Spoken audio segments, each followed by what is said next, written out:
Dear ladies and gentlemen, dear colleagues, I'm pleased to welcome everyone to the third discussion panel of the International Conference PALE 2020.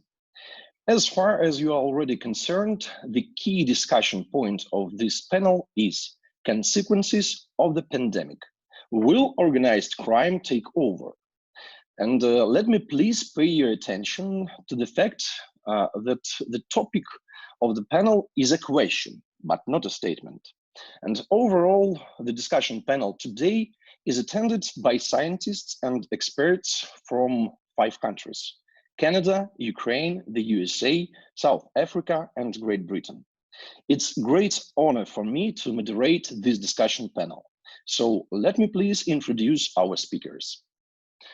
Antonio Nicaso, Canada, a best-selling author, internationally recognized expert on organized crime, author of more than 30 books on criminal organizations. Professor Antonio is a regular consultant to governments and law enforcement agencies around the world. Don Pinnock, South Africa, South African writer, investigative journalist, and photographer, author of 17 books about history, politics, the environment, gangs, and science. Don Pinnock is a research fellow at the Center of Criminology, University of Cape Town. Oleg Maltsev, Ukraine, author, researcher, criminologist, psychologist, academician of Ukraine Academy of Sciences, founder and the director of the Criminalistics Institute, head of Expeditionary Corps. Dr. Maltsev is an author of numerous books in the areas such as applied history, sociology, psychology, philosophy, criminalistics, and criminology. Alexander Sainchin, Ukraine, Doctor of Law, academician of Ukraine Academy of Sciences, chairman of the Humanitarian Scientific Society. Professor Sainchin is a lawyer, the author of many monographs and scientific works in the fields of criminalistics. Atina Karadzoyani, United Kingdom, professor in media and communication at the University of Leicester. She has an extensive record of publication in disciplinary and cross-disciplinary research outlets. Dr. Karadzoyani has demonstrated success in securing research income from research councils of UK and the European Commission. James Finkenauer, USA, distinguished professor emeritus at Rutgers University, former director at the National Institute of Justice, Washington, D.C. Dr. Finkenauer is an expert in human trafficking, juvenile and international criminal justice. I'm really delighted to be here today, and let me please deliver a few words about the reference terms of this panel. Each speaker holds the opportunity to answer 2 questions formulated and presented to speakers in advance. Please limit the extent of answers up to 7-8 minutes. And the first question is criminalization of society. Criminalization always occurs, self-sufficient organization of people with their own rules, when states manifest failure to cope with extreme situation in the face of global threats. In turn, entities establish on their own without taking into account state interests, and other people tend to become criminalized and or regarded as such. And I give the floor to Professor Antonio Nicaso. So, good evening, and thank you for the opportunity to share my thoughts on a topic of great concern. As you say, Constantino, mobsters usually try to take advantage of social hardship and economic difficulties. Let's take the example of the Russian Mafia, a kind of evolution of the Vori Zakonia. The mafia that we know and study today started with the faulty transition from Soviet planning economy to market economy. The country did not have a system that clearly defined property rights, an effective court system and a credible police force, which created a demand for private protection. As Federico Varese underlined in his important study on the Russian Mafia, the powerful lobby groups that developed after the collapse of the Soviet economic system were successful in obtaining a favored distribution of assets and tax exemption. The imperfect transition from state-run to market economy generated the criminal opportunity, including incentives to acquire steal assets, corrupt officials, evade taxes, illegal export capital, and launder money. Now, something similar happened in Sicily, where the abolition of feudalism and widespread introduction of private property rights generated the fear of losing property and being cheated. As a result, the demand for protection increased. So people trained in the use of violence took advantage of the situation by providing private protection. More precisely, the underworld exploits any economic market that the upper world is unwilling or unable to govern.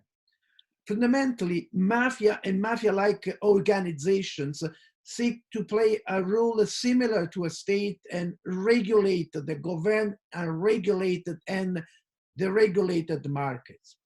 Now, the next step for mafia-like criminal organization is to provide governance, which means collecting debts, settling business disputes, helping businessmen obtaining special credits, providing protection, and guaranteeing property rights. Criminal protection involves the protection against competitors or business rivals. That is what distinguishes mafia-like criminal organizations from producers and providers of legal and illegal goods and services. The current risk, and I will explain later this aspect in my second intervention, during the time of coronavirus, is that organized crime will take advantage of the lack and delay of state intervention. They are capable to do so because they belong to a class of their own with different goals and strategies, capable to adapt to any situation and to relate to any strata of society, particularly to the elite decision makers. To make way into the legitimate economy, organized crime groups require relationships with officials in the economic and political sphere, thus cultivating a network of opportunity. So this special form of organized crime sees no geographic, legal, economic, or moral boundary. The key to understand how mafia-like criminal groups achieve their level of power, money, and authority is the fact that they are capable of building strategic networks with the people of power and influence. They are lawyers, judges, accountants, brokers, bankers, bureaucrats, politicians, police officers, judges, labor union representatives. Also, mafia and mafia-like criminal groups are less feasible and more business-oriented, more inclined to use corruption than guns. Thank you, dear Professor. So the discussion can be continued by Don Pinnock. And I must say it's a great honor to be in the company of such distinguished specialists. So thank you for inviting me. I was challenged by the title of this discussion.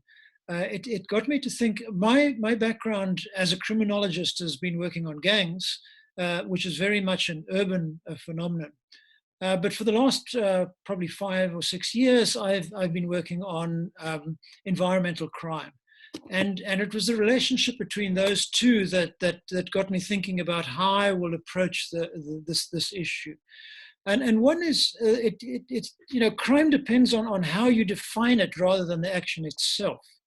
So it's criminal in terms of the definition. And I say that because we've had about 10 years in the South African system of a criminogenic government. And even the present president, who's trying to fight his way out of that, will admit that in fact, the government, the previous president and people around him have hollowed out the state and state systems in such a way that the airline is about to be grounded. The electricity supply doesn't have enough coal, and we have intermittent electricity. Provincial and local systems are not functioning because much of the money for them has been stolen. Now, I say all of this because if we look at how we come out of this pandemic, we have to understand how we went into it. South African currency, just as the pandemic started, was downgraded to junk status. So our financial system is in trouble. So anything that comes out of this pandemic has to take into account what the country was like when it went into it. Now, for the purpose of this talk, I want to look at really three areas of organized crime. One is, as I've been outlining, that the state itself has been criminogenic. It has bled the country. There are parts of the state that have bled the country dry, and particularly what happened is that the prosecutorial system was hollowed out. And so the ability to undertake action against criminal situations was massively reduced. The police themselves there's a lot of bribery and corruption. So the one side of the issue is the state itself. The second part of that is that I'm particularly involved in, and have been involved for many years in looking at the situation of gangs in Cape Town, but particularly. Now they will, in the way any mafia type organization, they will take advantage of any situation. They are networks of opportunity, as was pointed out earlier, and so they are looking for opportunities, and the degree to which the state is weakened in areas, these organizations, these syndicates will take over. Even now, there are parts of this city, Cape Town, that I live in, where the police will not get out of their vans at night. They are controlled by people with high levels of armaments, and the police will not go in without flak jackets and heavily armed. So what's it going to look like after this pandemic? People are confined to their homes. There's a lot of poverty going on. There's a lot of starvation because most of the people in this country are small. They operate off very small platforms, very small businesses, micro economics. The third area, and it's part of my present interest, is, and it's really across the whole of Africa, but South Africa is very central to that, and that is that the poaching systems across the continent have been decimating wildlife, and most of that goes to Asia, particularly China, Vietnam. And so I've been looking at what that means during the pandemic, during the lockdown. Formal illicit poaching has been locked down, really. And people can't transport ivory, rhino horns, pangolins across distances because they stick out, because everybody is locked down. But what has happened, and it's very deeply concerning, right across Africa, is that communities have lost jobs. They are locked down. They cannot get an income together. And so what they are doing is what's known as bushmeat poaching. They're killing animals, they're penetrating wildlife areas and parks, and they are hunting as you know, their ancestors have done for thousands of years, actually, and they have to survive. So the parks without tourists, and the big problem is tourists provide the revenue that supports the parks. Without that structure in place, it's going to be very difficult to keep wildlife parks and the environment alive. So those are the three areas: the state issue, gangs in the urban areas, and largely in the rural areas, the problem with massive poaching. And let me stop there. Thank you very much, dear Professor Don Pinnock. So I give the floor to a professor, to academician, who is an author of numerous books about criminology and criminalistics, Dr. Oleg Maltsev. Спасибо огромное, что дали слово.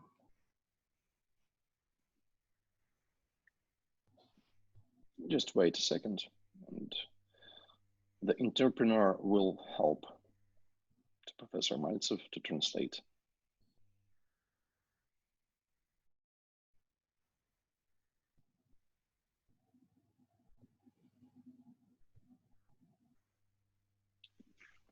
So Dr. Maltsev says that he's appreciated for giving him the word on this conference.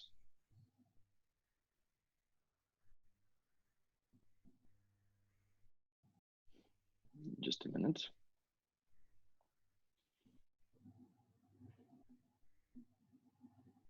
Kaniki, do you hear us?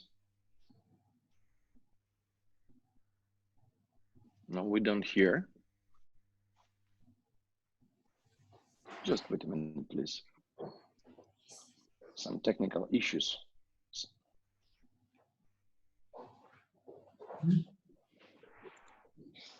I'm here. Yes, thank you. Спасибо огромное, что предоставили слово.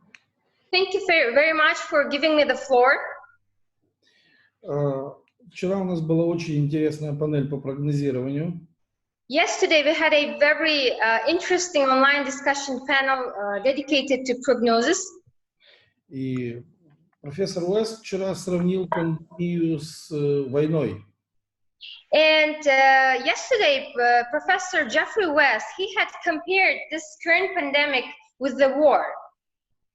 И мне видится, что это очень интересное и очень такое удобное сравнение для того, чтобы понять последствия.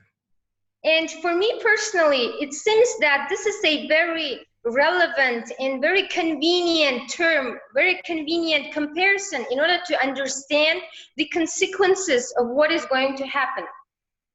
Перед нами стоит вопрос, как будет выглядеть общество и криминал в этом обществе после пандемии. We are faced with a question of how the criminal, what would be the position of criminal in the pandemics and in the post-pandemic world. После любой мировой войны, наблюдается всегда всплеск преступности. After any new world war or any local war, we would always see a certain outburst of crime. Об этом еще писал Никколо Макиавелли в своем трактате о войне. And this was mentioned by Niccolo Machiavelli in his treatise about war many years ago. Дело в том, что для того, чтобы понять, как будет выглядеть преступность в обществе после пандемии, нужно как бы понимать, как эта преступность вообще живет, вот до пандемии жила. And in order to clearly understand what would be the position and what would be the role of criminality in the post-pandemic world, we first have to clearly understand how they are operating, how they were operating before. Любая преступная организация, неважно, это человек, маленькая группа или большая тайная организация, она привыкла жить в состоянии войны постоянно. And it has to be said that any type of criminal formation, be it several people, be it a small group or a huge organized criminal group, they were and are, they're always used to live in the state of war. Общество, наоборот, оно стремится жить в мире. On the other hand, society is always aiming to live in peace. И для общества война или пандемия – это катастрофа. And for the modern society, the war or pandemic is a catastrophe. А для преступной организации пандемия, катастрофа не имеет значения. Это обычная их жизнь, обычное состояние. But for the criminality, be it catastrophe or pandemic, this is not something horrible. No, this is their kind of usual way of life. И когда рушится экономика, рушатся связи глобальные и так далее, на преступную организацию это не влияет никак. And when the economy crashes, when markets go down, when things just go wrong in countries, it doesn't influence negatively criminal organizations. И вот мы сейчас видим, что преступные корпорации, они как бы более приспособлены жить в некой кризисной как бы ситуации, нежели как бы обыкновенные общества. And currently, as we can see from the events that already are unfolding on international arena, we can say that basically the criminal corporations, they are much more experienced or much more capable of surviving better in this world than just usual regular people as we are. И они владеют огромными капиталами, огромными средствами, и эти средства никаким образом не пострадали от пандемии. And certainly because of the fact they own just a lot, tons of money, large capitals, their money did not suffer because of the crisis all over. А большинство предприятий, которые существуют в мире, в Европе, в Соединенных Штатах Америки, достаточно серьезно пострадали финансово в результате этой катастрофы.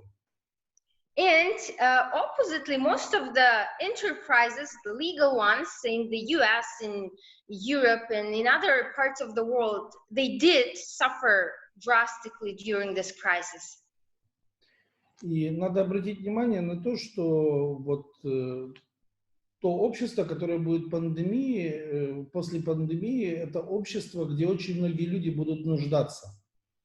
And we have to objectively understand that the society of the post-pandemic world, it is going to be a society which will suffer. It will be in a big and much need for many things. Да, и им нужно будет выбирать, чем им заниматься после пандемии, потому что многие потеряют работу, многие корпорации развалятся. То есть людям нужно какое-то другое будущее себе создавать. And most of the people will have to think about what type of future they can build, because so many people are left without jobs, so they will have to think how to survive further on. И получается, что самыми сильными организациями в постпандемию как раз окажутся криминальные структуры. And unfortunately, in the post-pandemic world, perhaps we're going to see that the most powerful organizations are going to be criminal ones. И большинство людей им придется выбирать или вот жить как-то с сильным снижением уровня жизни, относительно которого они привыкли, или связывать как-то свою жизнь с какими-то сильными организациями. And so I believe that majority of people on this planet, they will have to decide for themselves if they want to keep their lives having a lower quality of life than they were used to, or join and be a part of criminal organizations. То есть мало того, что у них есть сейчас возможность стать хозяевами огромного числа собственности и так далее и тому подобное, у них сейчас огромное количество людей, которые могли бы попасть в их ряды в силу вот сложившихся обстоятельств. So I mean, let alone that currently criminality has a huge opportunity to become an owner of so much property worldwide, they will also have another opportunity to have many more members that would be willing to join them. То есть преступность не победила, но почва и среда для нее стала наиболее благоприятная сегодня. I would say that criminality as such did not take over. It didn't win. However, this pandemic period created a better condition for flourishing of criminality. И для пополнения собственных рядов, и для расширения сферы влияния. And also, this situation created conditions for them to expand their areas of influence and to have more members. То есть тенденция такова, что преступные организации, вероятно, станут еще могущественнее, чем они были до пандемии. So, as I have said, the tendency, as it seems, that criminal organizations are going to be more powerful in post-pandemic period than they were before the pandemic. А для нормального демократического общества это очень плохой пример. Спасибо за внимание. And as for any regular democratic society, this is a very bad example. And thank you very much for your attention. Thank you. Thank you, Oleg Maltsov. And the discussion can be continued by Professor Alexander Sainchin. Please. Alexander Sainchin. Microphone. We don't hear you. Alexander Sainchin. Слышно меня? Да. Сейчас да. Отлично. Ага. Добрый вечер, уважаемые дамы и господа. Good evening, dear ladies and gentlemen. Сегодня в Одессе и в Украине была хорошая солнечная погода. Today in Odessa, in Ukraine, overall, the weather was quite good. Я очень рад принимать участие в столь представительной и большой конференции, обсуждающей такие глобальные и серьезные мировые проблемы. I'm very glad to be a part of this conference with such distinguished speakers that are trying to tackle global and very serious issues. Я бы хотел если можно, ознакомить вас с обстановкой в Украине и в городе Одессе в период карантина. If possible, I would like to share what have been the conditions in the city of Odessa, Ukraine during the quarantine period. Нужно отметить, что с марта по сегодняшний день на улицах Украины почти круглосуточно патрулируют 18 тысяч полицейских и нацгвардейцев. I should say that starting from March till today, on the territory of Ukraine, we have the police patrolling at all times 18,000 policemen. Уличная преступность, кражи и грабежи фактически подошли к нулевому коэффициенту. And the street crime, robberies, and other criminal acts are factually coming close to zero. Basically, they're decreasing in Ukraine.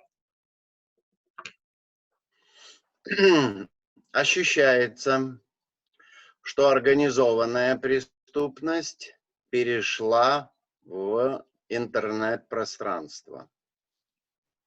And I should tell that organized crime, almost all of it has transferred to the digital sphere. Если уличная и насильственная преступность резко снизилась, то преступность, которая происходит с использованием интернет-услуг, резко возросла. since I've said that the street crime has decreased in the levels, on the other hand, the internet crimes and cyber crimes, they have increased. Это связано с тем, что граждане Украины перешли на обслуживание в своем большинстве, заказывая любые продукты и сферу обслуживания через средства интернета. And this tendency is related to the fact that most of the population of Ukraine has switched to making transactions over the internet. В целом, преступность по характеру общего снизилась в 3 раза.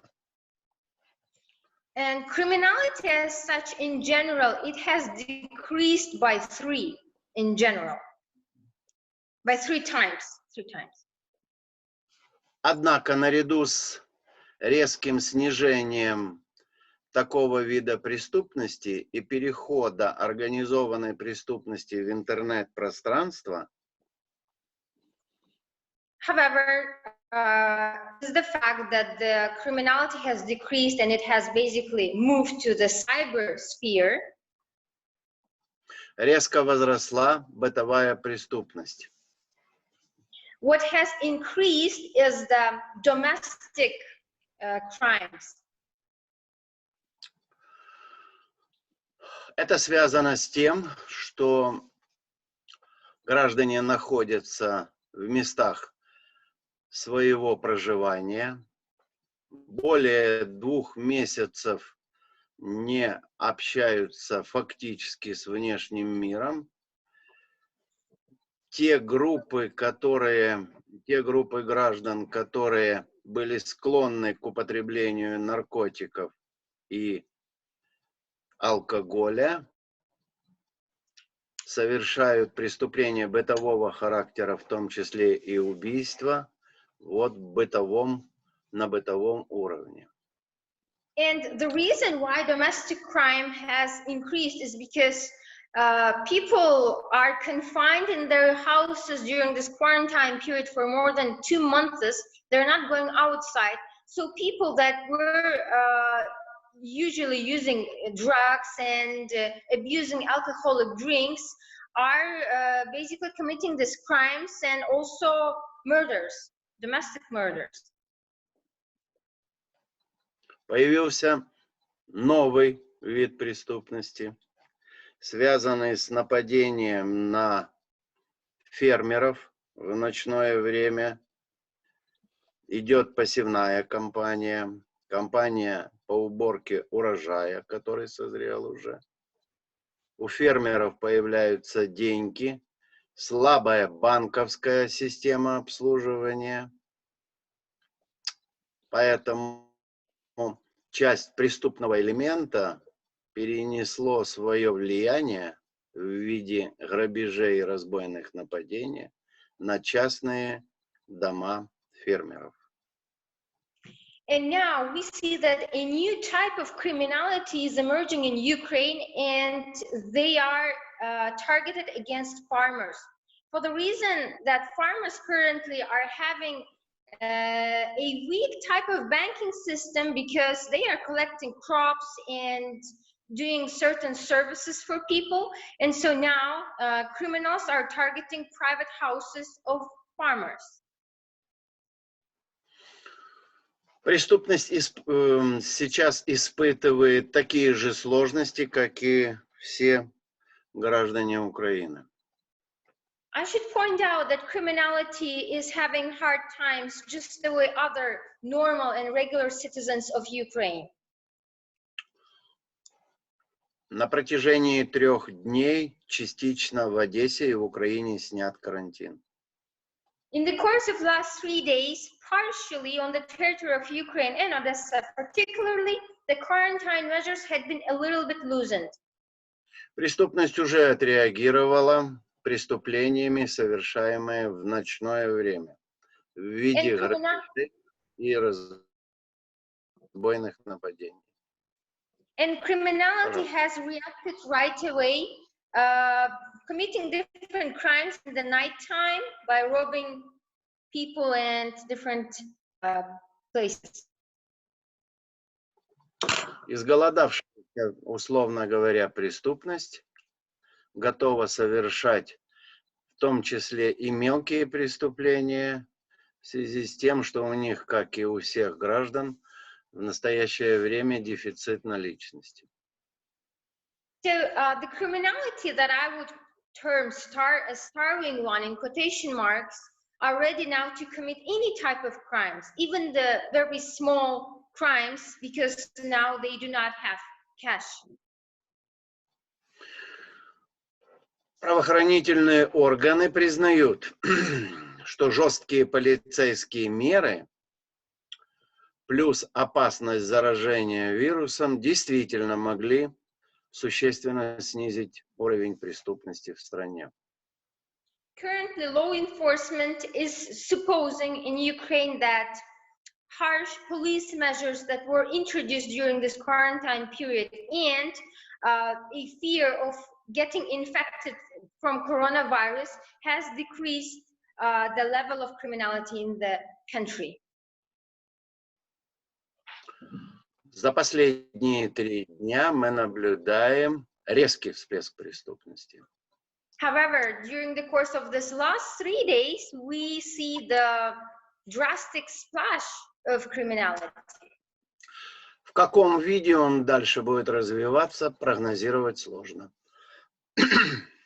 At the moment, it's hard to prognose what form it would take from now on. Пожалуй, все по оперативной обстановке в Украине и в городе. As for the current situation in Ukraine, this is it. Да, прошу извинить.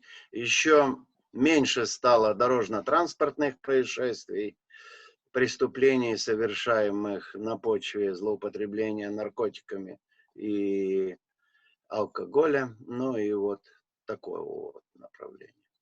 And also, I forgot to add that general in the country now we have less traffic-related crimes, less drug abuse-related crimes, and alcoholic consumption crimes.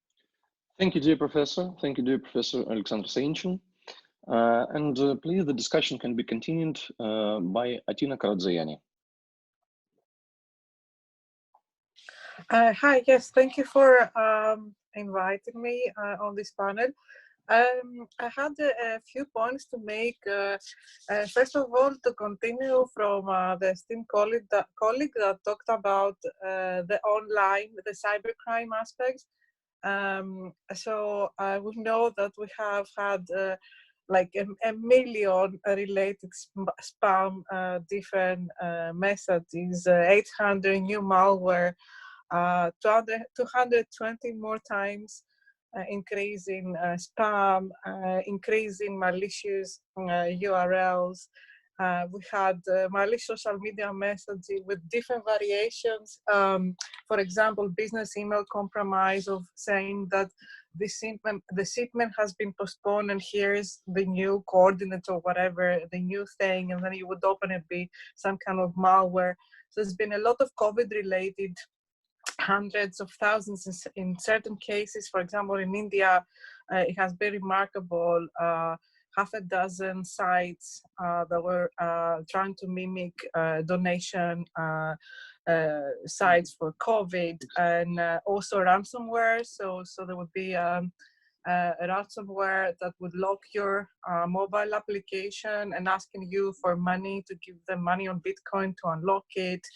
And so on. So in terms of the cybercrime situation, it is very interesting. But since my colleague spoke a bit about that, I want to move on another area that I think is very interesting. And this has to do with intelligence and how possibly counterintelligence and security works in this specific moment.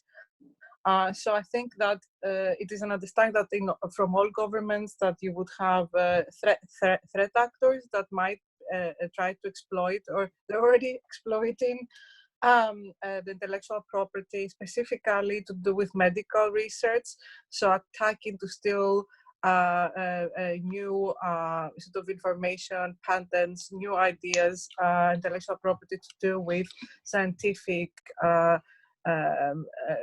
developments or emerging vaccines, which is like the search for the vaccine. So it would be actors trying to also because at this particular point, some medical facilities and hospitals and organizations are turning to emergency third-party suppliers. So that is also a concern. For example, the UK government has warned about the possibility of some of these sort of to be criminal that are not trusted. Also, I think another interesting issue is how sensitive data about the coronavirus or intelligence about how fast it's spreading, how it was discovered, all this kind of stuff becomes some kind of intelligence war between different intelligence agencies.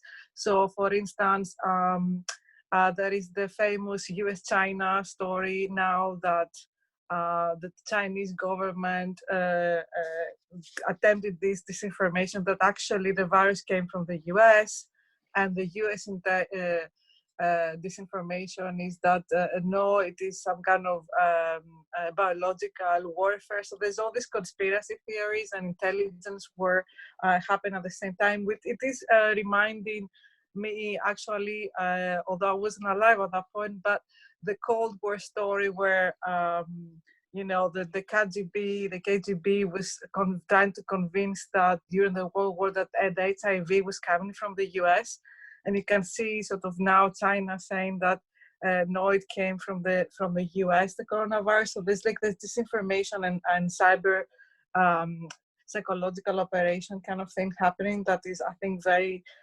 interesting. And also there is an intelligence failure. I mean, fantastic and magnificent in many ways, although tragic intelligence failure at the Karen White House, because what is going on in the United States and how President Trump was warned repeatedly as early as January by the National Center for Medical Intelligence at Maryland. Coincidentally, that specific center was accused by the KGB that it was where the HIV was developed in the conspiracy story that I already talked about. So they actually warned Trump about the coronavirus, and there were repeated warnings about the coronavirus in January, February, but he chose to ignore it. And also there was, I mean, you could say it's nearly some kind of willful negligence here that has caused many lives.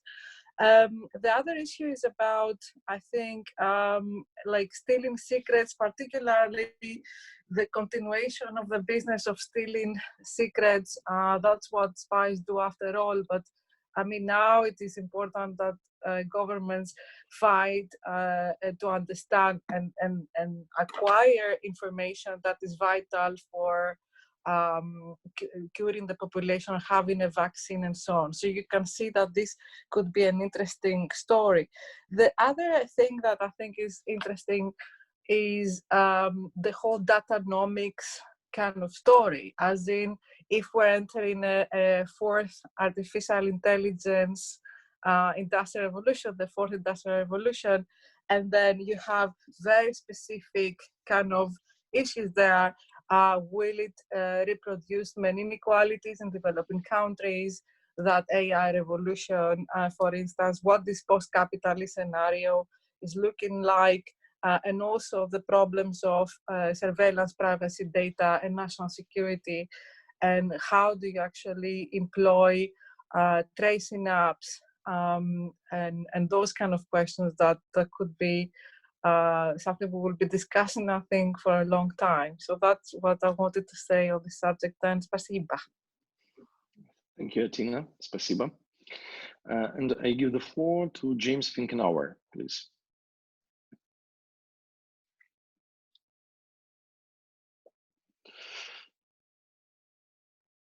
Professor Finkenauer, Me? check the sound, please. Yeah. Thank you very much for inviting me, and greetings from normally sunny Florida, although it's raining a little bit today, but normally sunny. I have the advantage of being last here because I've had the opportunity to listen very closely to the prior speakers, which have provided for me an excellent context and foundation for my own remarks and keep me thinking about what it is that I want to say as I listen to the speakers. Let me start by saying organized crime writ broadly normally arises in situations where you have a supply-demand element of the economy. There's some kind of demand for something. That something could be illegal, that something could be something that for some good or service that's in short supply, or it could be for something, for example, as was mentioned, where you have weak government or absent government. You can also have organized crime responding to provide a certain level of security and structure in a governing sort of sense. So as a consequence of this, I see three kinds of criminal organizations that develop out of this sort of context. One of them, and at least two of these have already been mentioned. One of them is a mafia kind of form of organized crime. Mafia really goes into areas where the governmental structure is kind of absent or has weak or has collapsed, and they're providing essentially a governmental structure where none is existing. They're carrying out many of the normal functions that government would carry out, and the citizens in those communities and in those countries become dependent on the mafia to provide those services. And the mafia levies taxes, for example, and does many of the things that government would ordinarily do. But mafia is only one form of organized crime. And where you have organized crime arising in areas where you have some governmental structure, they're usually engaged in other kinds of activities, things where they're not engaged in governing. They're engaged in things like providing illegal services, drugs, for example, gambling, prostitution. They're running extortion rackets. They're doing money laundering and so on. And for these kinds of things, these are very traditional organized crime activities that have gone on for many years in the US and elsewhere. But there's also a third form of criminal organization that arises, and these I call not organized crime, but crimes that are organized. These are kind of spontaneous criminal networks that arise and respond to criminal opportunities. They don't look like traditional mafias or traditional forms of organized crime. They don't have hierarchical structures. They don't have bosses and underbosses and so on. They have groups of individuals who are criminal entrepreneurs who have certain levels of expertise to exploit particular kinds of criminal opportunities. And let me just give you an example. I was reading about this today in the US. You may know that in response to the unemployment situation in the US Congress has appropriated billions of dollars to pay unemployment benefits to people who have lost their jobs. And so there's a lot of money out there that's been appropriated for this purpose. Well, one of the things that's happening is people, and as far as the investigators know so far, they're in Nigeria, have stolen people's account information, are applying for these unemployment benefits and having the money deposited into their accounts. And the only way that people have become aware of this is that people who are not unemployed, who have not applied for unemployment benefits, are getting a notice that they have received these benefits. So they're going into a separate account. Now, the people who are doing this obviously know how to manipulate, they know how to use the internet, they know how to steal identities, they know how to operate all of those sorts of structures. They don't look anything like traditional mafias or traditional forms of organized crime. Many of the persons in those groups don't have that sort of expertise. The thing also about these particular kinds of criminals is that they will exploit this opportunity, and when that's over, they'll move to something else. And again, it requires a particular level of expertise that traditional forms of organized crime, who are tough guys, thugs, who can employ muscle and so on, they don't know how to do this sort of stuff. They could get someone else to do it for them, but that's not what their traditional criminal activity is engaged in. So what we see right now happening in organized crime is the more traditional forms have gone into decline. Why? Because in a lot of instances, the borders have closed down. So it's very difficult to be trafficking drugs, for example, and trafficking human beings, or smuggling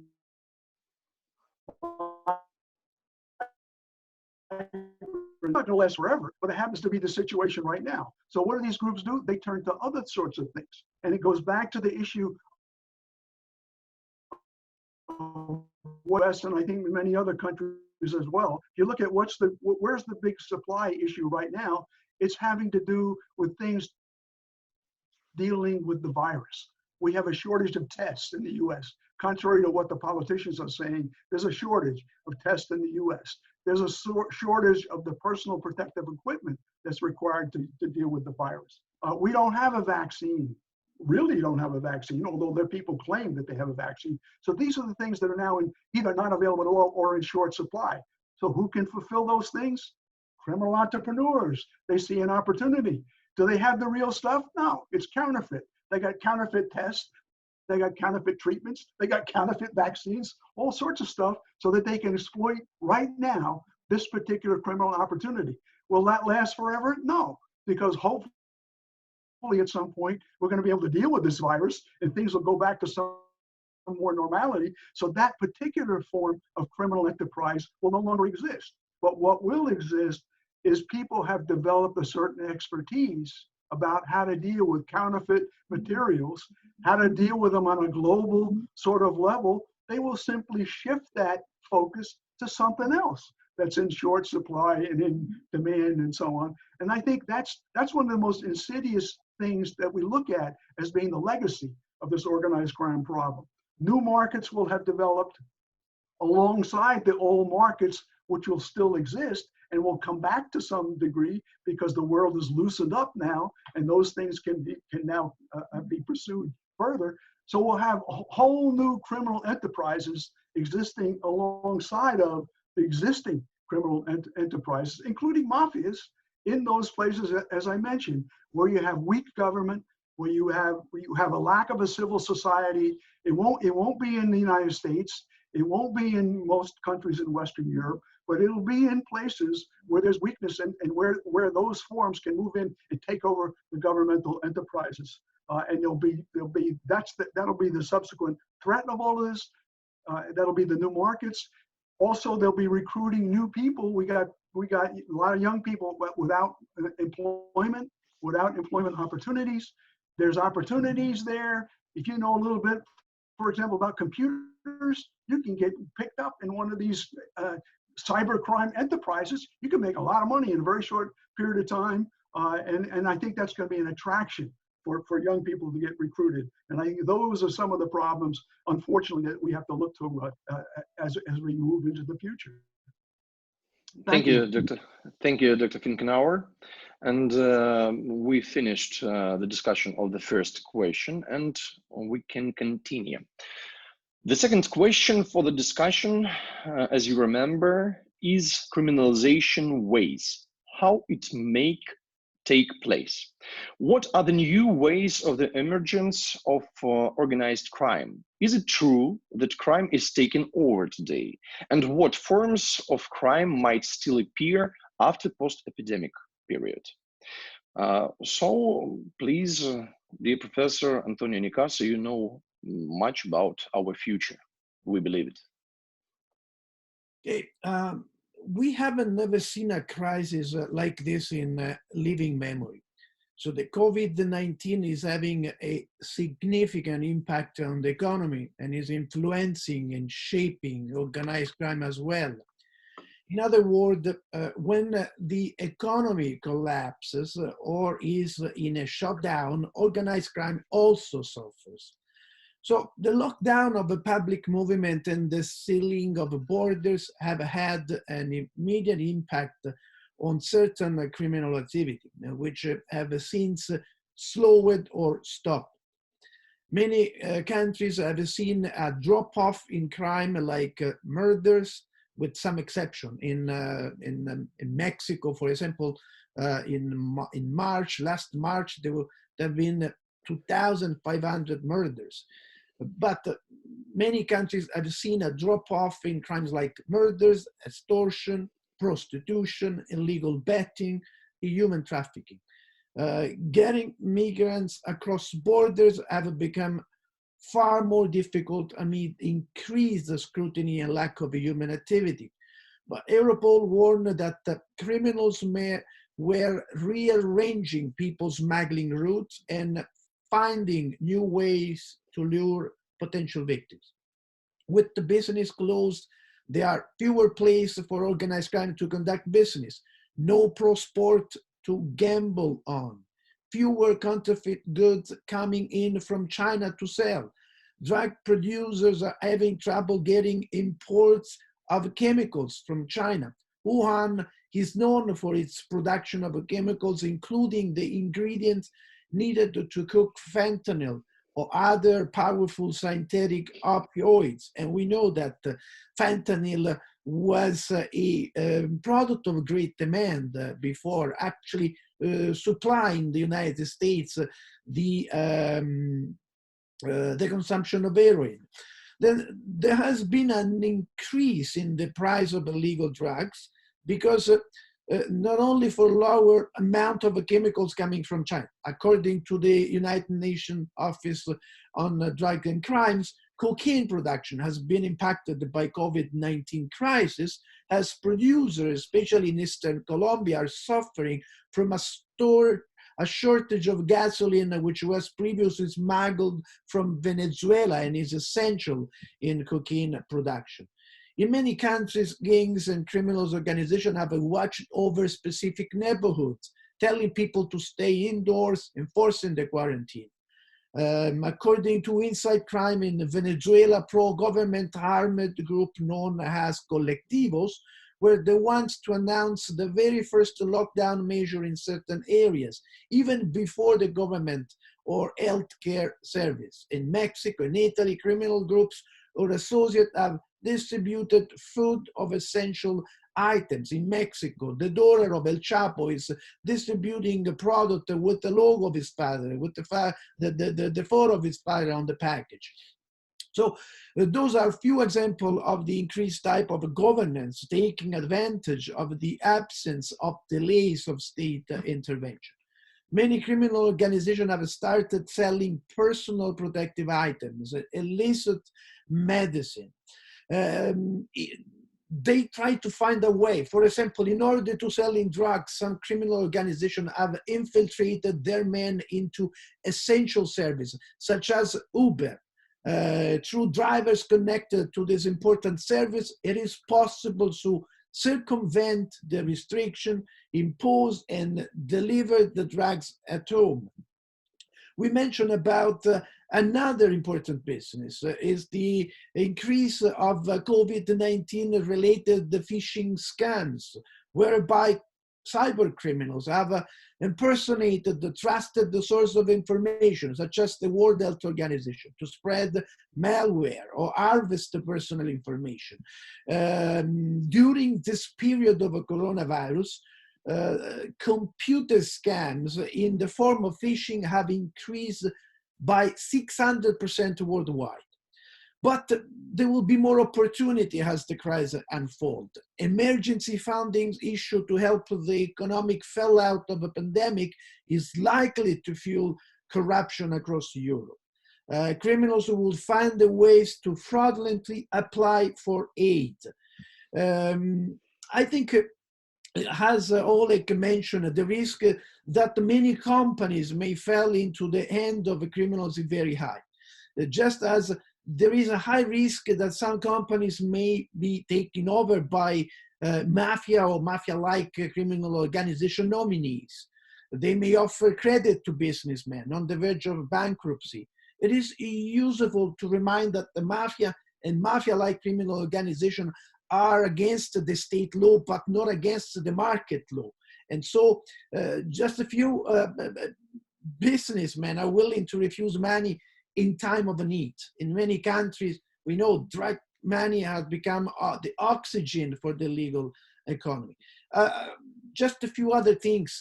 Let's take the sample of my native country. History teaches us that the criminal organizations have always benefited from natural disasters, notably the cholera outbreak in Sicily in 1867, in Naples in 1884, as well as the 1908 earthquake in Reggio Calabria and Messina, the earthquake in Campania and Basilicata in 1980, the earthquake in Emilia-Romagna, Abruzzo, Umbria, and Marche, all provide a profitable opportunity for criminals able to put their hand on the stimulus and reconstruction fund. But don't forget, drug money worth billions of dollars helps some banks avoid bankruptcy during the financial crisis of 2008.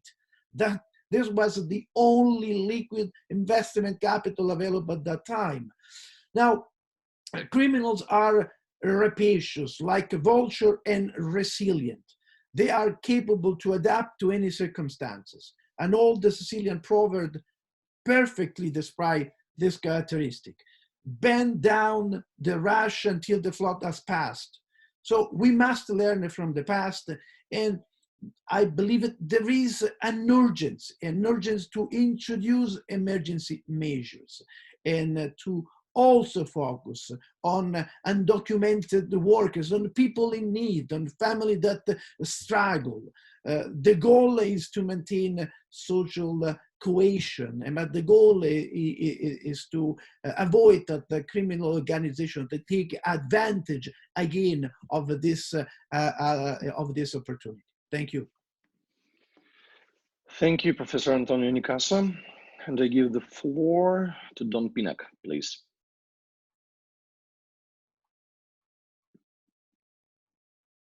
Check the sound, please. We don't hear you. Check the sound, please. Okay, thank you. Yes. I agree. We need to look backwards to look forwards. And it's very useful in South Africa to do that, because when we moved from an authoritarian regime to a democratic state, things didn't get better in the criminal sense, because transitional situations are always very useful for criminal markets to move in, and they did. We had syndicates moving in from all over the world to South Africa, and they did immense damage at all sorts of levels. At the upper levels, a family called the Guptas, an Indian family, moved in and totally subverted the upper sections of the state and taught senior government officials how to cheat. And they cheated massively. They virtually destroyed this country economically. The other thing that happened is that the drug routes, the heroin drug routes, were, I think, probably getting increasingly blocked going northwards, and they started coming south. So Cape Town particularly became a center of drugs moving east and west, and created all sorts of, massive drug problem in South Africa. Now, looking at those situations and hearing what people are saying, and I'm agreeing with them, we have a situation now where we have one of the hardest lockdowns in the world, I think. Complete lockdown. We've just been allowed out for 3 hours a day to do some exercise. But who is on the street are police and army, and they are not very well trained. They've already killed somebody for disobeying them, for standing in his yard drinking a beer when you're not supposed to have alcohol. And what the problem is that there's two routes out of this, which are being discussed here at the moment. And one is that we could, the COVID pandemic could be the catalyst for reordering of society, for unblocking log jams, moving towards a greener economy. And there are definite moves to use it for that. But the other alternative is that, and unfortunately it's the more likely alternative, is that the the transitional situation being caused by the pandemic is going to increase the possibility for criminal activity, as we've been hearing here today. And that will lead to increasing police pressure and a more authoritarian state. And we're seeing that starting to develop already. Bizarre situations. In the exercise period, somebody was arrested for standing still because he wasn't exercising. You know, it's a small issue, but it's a synecdoche for a much bigger issue here, where the police and army and actually the Minister of Police is saying publicly things like, you know, the level of policing now is what we want in the future South Africa. It's very efficient. So there are real concerns now of a deepening of crime and a deepening of authoritarianism and a conflict starting to develop between two sides, with the public in the middle being the losers. Thank you, Don Pinnock. And the discussion can be continued by Dr. Oleg Maltsev, please. Спасибо, что дали слово. Thank you for giving me the word. Когда мы говорим о том, каким будет новый криминал после пандемии, when we speak about how would new criminal would look like after the pandemics, нам нужно как бы задаться вопросом, что мы вообще подразумеваем под криминалом. We have to first ask the question to ourselves, what do we mean when we say criminality or organized crime? То есть как бы криминал — это очень широкое понятие. Because criminality as such is a very wide notion.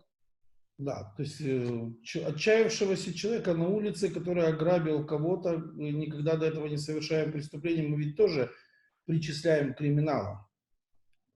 Because just to give a simple example, a person who is in a despair and committed a criminal act for the first time in his life somewhere outside, we would label him as a criminal, right?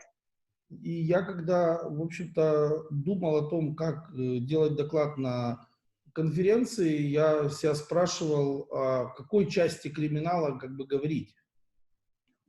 And when I was preparing for this online panel discussion, I asked myself a question about what kind of criminality I would be speaking about.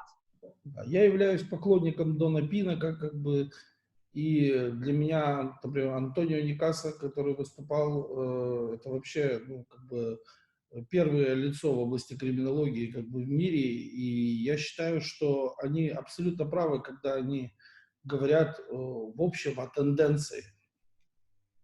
So I deeply respect Don Pinnock as a professional, and Antonio Nicasa for me is #1 person in the world when it comes to criminology.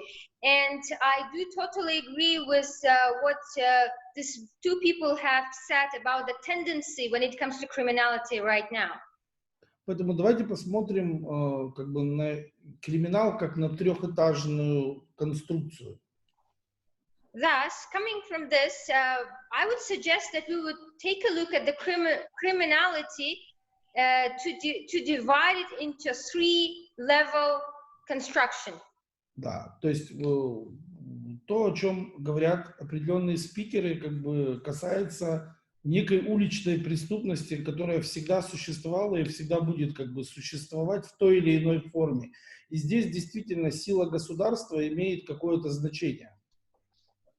So what was mentioned several times by some of the speakers certainly relates to street crimes, which was and is like everywhere and probably will be at all times with us.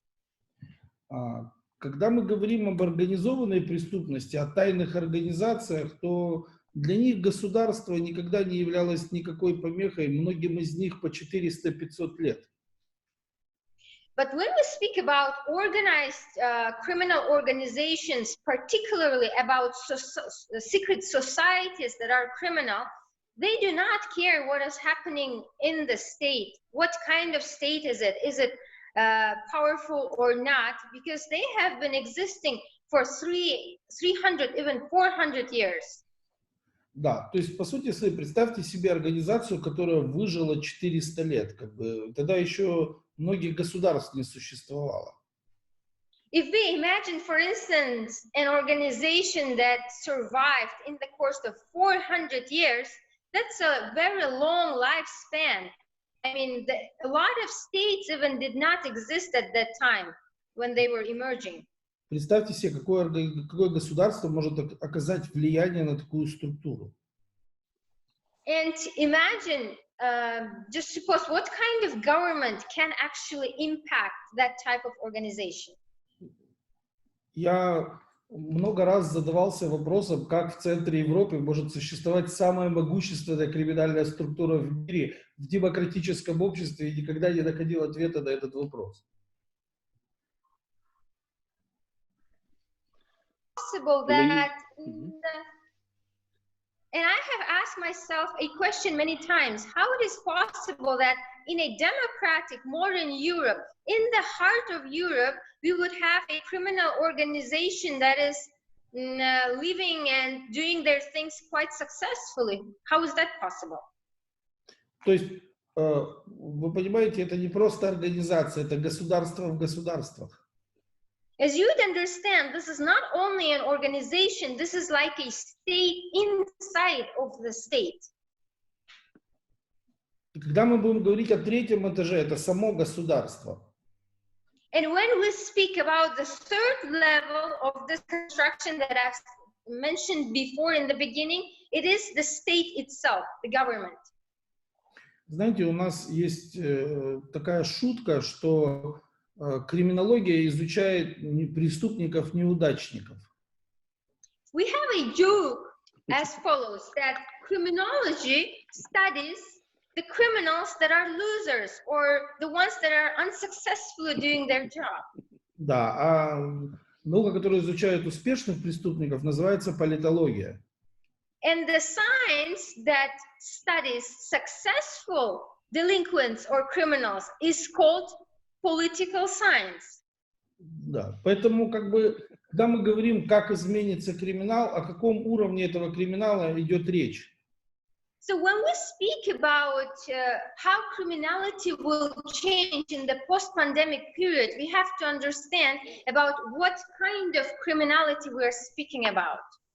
Безусловно, пандемия создала огромный силовой компонент, который как бы эти организации будут реализовывать в своих интересах. Certainly, pandemics has created a very powerful component, the power component, which is going to be exploited by criminality. То есть любая подобная криминальная структура, которая выжила 400 лет, она имеет огромные преимущества перед любыми формами капитала в настоящий момент в экономике. So any type of organization that was capable of surviving for 400 years would be always advantageous despite any type of capital or any type of institutions. Поэтому подобные структуры, они имеют, они привыкли работать в этих условиях. So consequently, this type of structures, they are used to operate in such type of conditions. И по сути своей, вот как я говорю, основной формой криминала, которая будет сегодня, как бы, это как бы втягивание классического бизнеса, классического криминала, прошу прощения, классического капитала в преступную деятельность. So I think that the main form of criminal that would emerge is the one that would be transforming, trying to basically pull the capital into the criminal area. То есть, по сути своей, как бы, пандемия создала для всех состояние нужды. То есть все нуждаются, и простые люди, и бизнесмены сегодня. So basically, the pandemic environment, this condition, it created a situation when everybody is in need. Everybody. Да, я думаю, что многие бизнесмены даже какое-то время не будут понимать, с кем они сотрудничают. And I think for a while, a lot of businessmen, it would be hard for them to understand with whom they are cooperating. Да, то есть, по сути своей, всем, кому нужна помощь, она будет оказана. And certainly, in a nutshell, anybody who needs an assistance or help, they will receive that help. Но приняв эту помощь, обратной дороги уже не будет. But once they accept that help, they will be not able to leave the journey that they have started. There's no exit from that situation.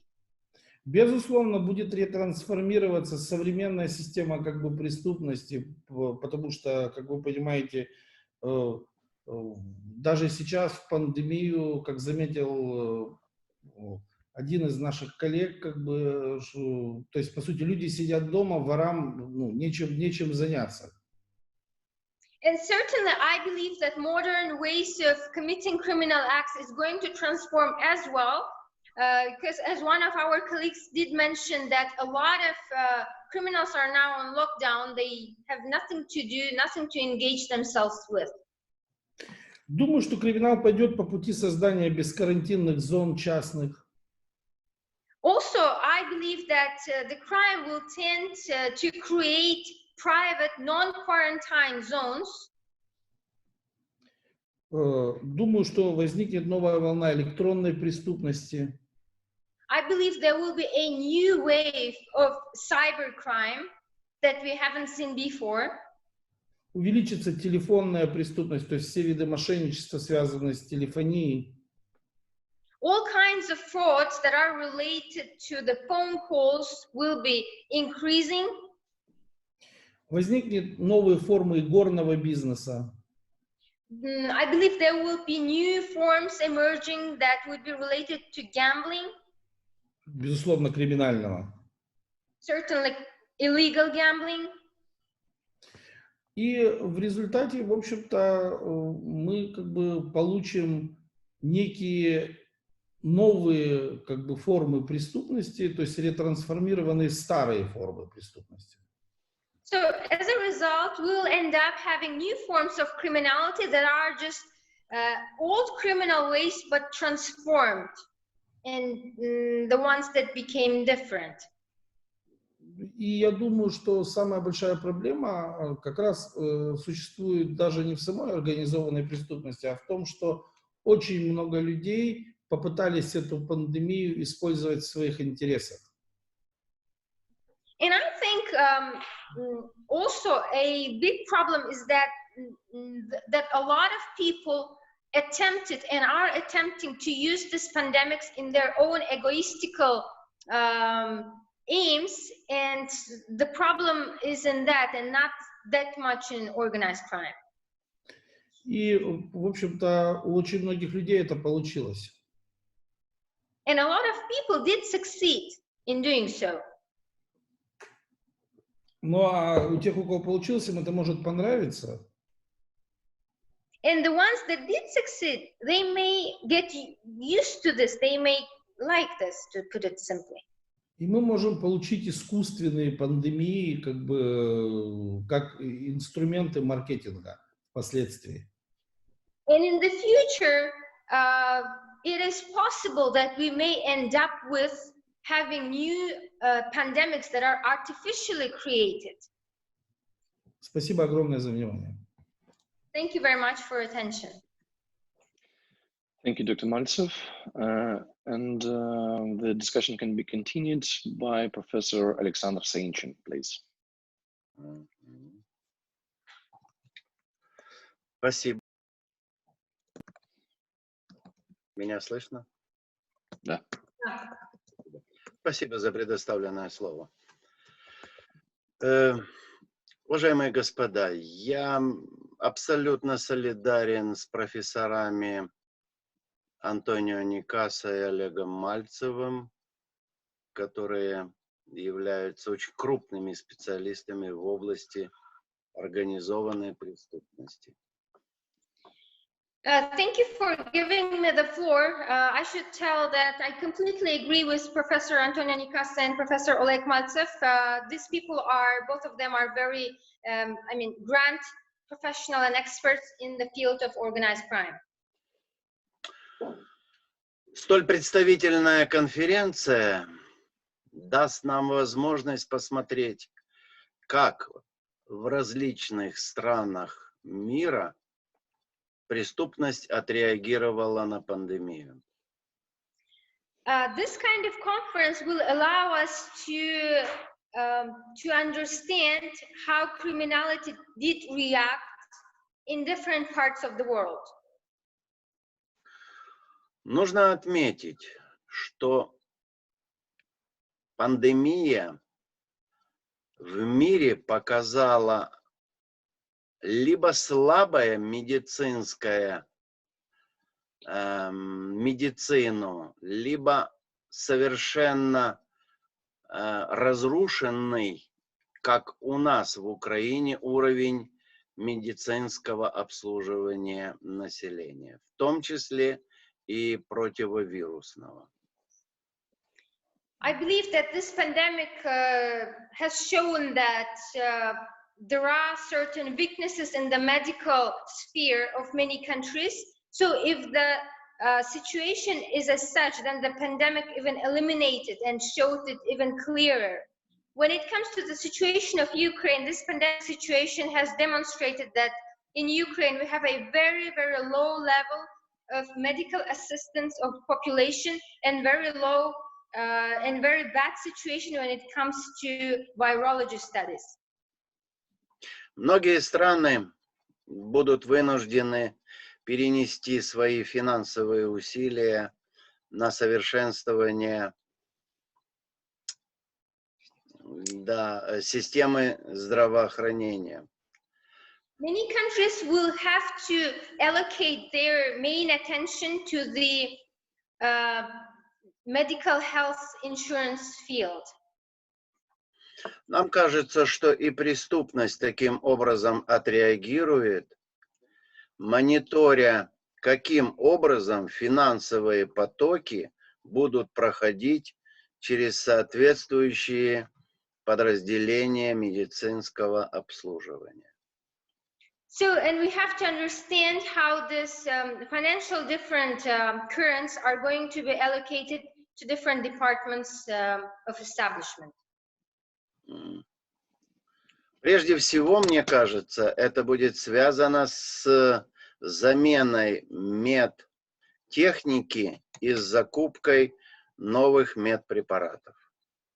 So first of all, I'm sure that the medical equipment is going to be bought and medical pills, medicine is going to be bought as well in the large amounts.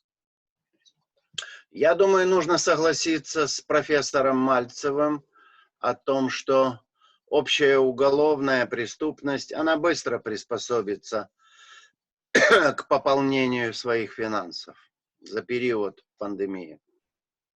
I think we have to, I agree with Dr. Maltsev that criminality is going to adjust very quickly when it comes to basically replenishing their financial situation and assets. Давайте к концу лета опять в таком формате пообщаемся и посмотрим, каким образом организованная преступность отреагировала на эти. I would suggest that we can meet again at the end of the summer, for instance, and discuss and see how did organized crime react to the situation. Мне кажется, что ближе к осени организованная преступность предоставит нам другие, совершенные более формы хищений. I believe that in the early fall, we are going to see more sophisticated ways of how organized crime is doing their job. Спасибо, буду рад пообщаться с вами. Thank you. I would be very glad to speak with you all. Thank you, Professor Saintchen. And please, Atina Kradzayani, you will be next. Thank you, Constantino. So yeah, I've been thinking about this.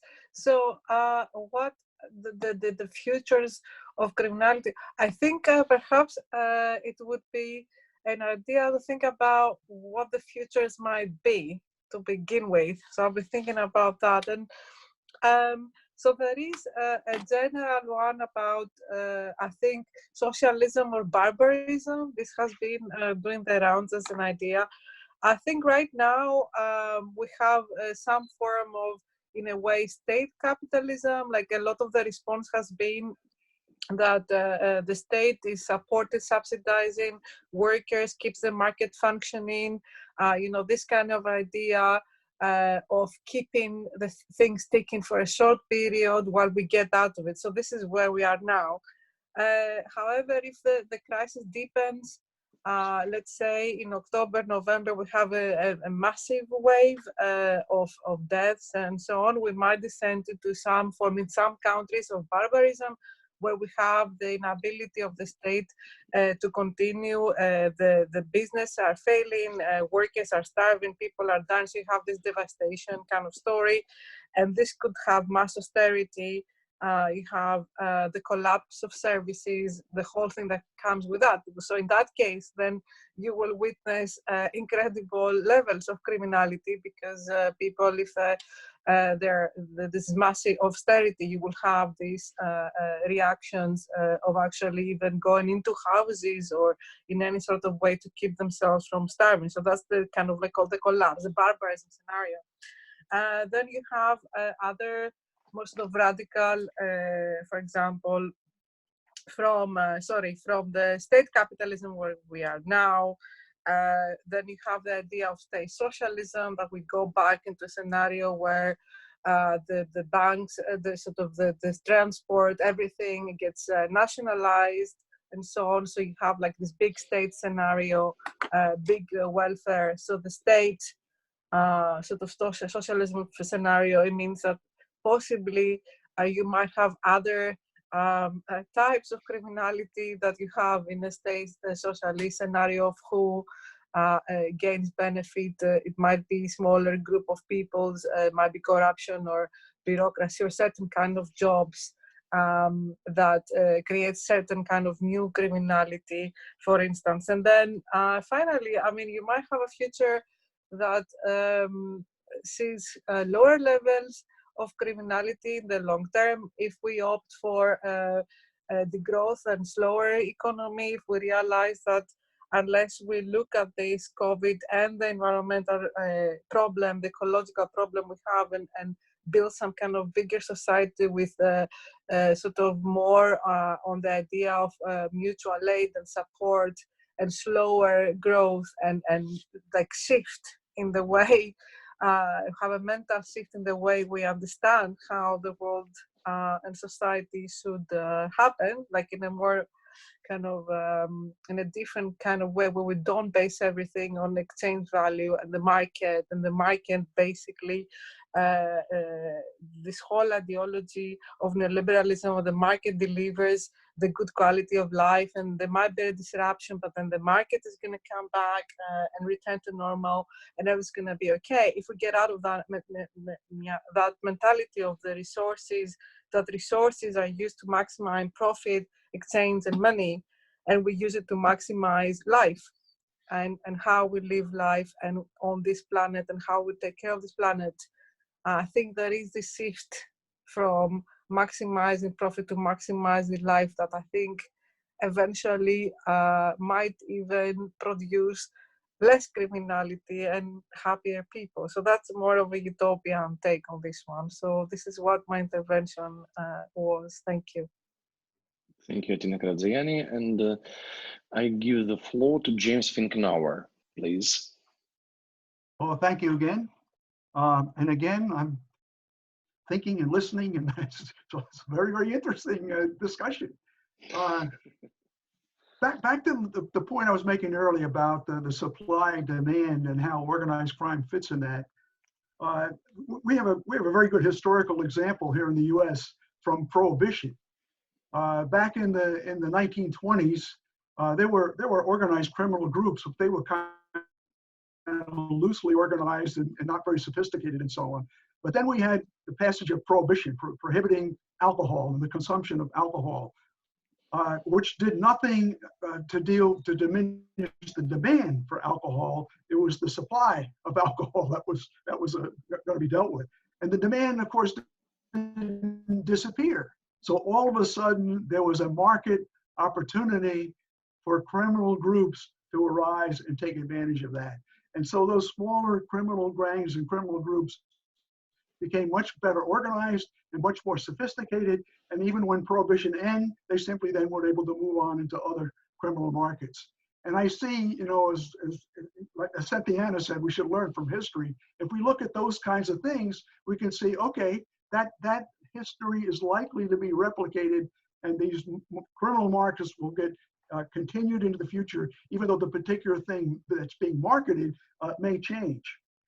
If we look, for example, at what's happening with human smuggling and human trafficking, because the borders have been not completely closed down, but made much more difficult, we see now it is much more difficult to move people across these borders. Whereas before, let's say go back prior to the Trump administration, we had coyotes operating out of Mexico that would move people across the Mexican border into the US to take jobs in the US. Now the borders have become much tougher. That doesn't mean that the supply-demand equation has changed at all.